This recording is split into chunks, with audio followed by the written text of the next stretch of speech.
আসসালামু আলাইকুম, আমি ফারজানা কানন, আমার রান্নাঘরে আপনাদের স্বাগত। আজকে তৈরি করব ঢেঁড়সের পাকোড়া।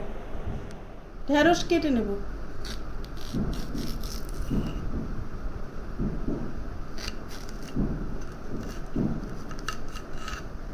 এভাবে কেটে নিতে হবে।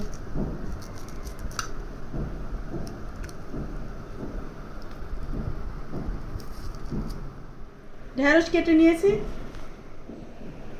বেটার তৈরি করে নেব, বেসন দিয়ে দেবো।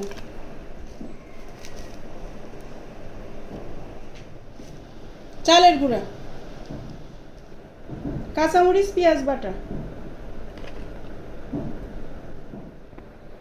রসুন বাটা,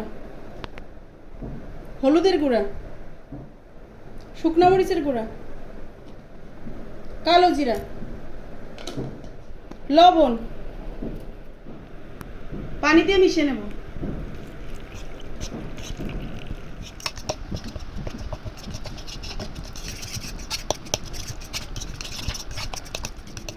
বেটা রেডি করা হয়ে গেছে, এখন পাকোড়া ভেজে নেব।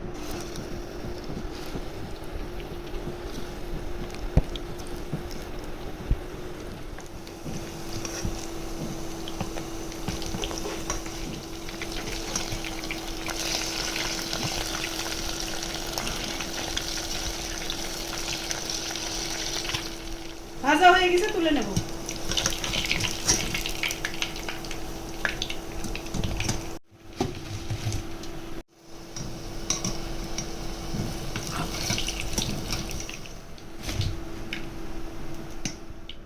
রেডি হয়ে গেছে ঢেঁড়সের পাকোড়া। চ্যানেলটিকে লাইক, কমেন্ট, শেয়ার, সাবস্ক্রাইব করে পাশে থাকবেন।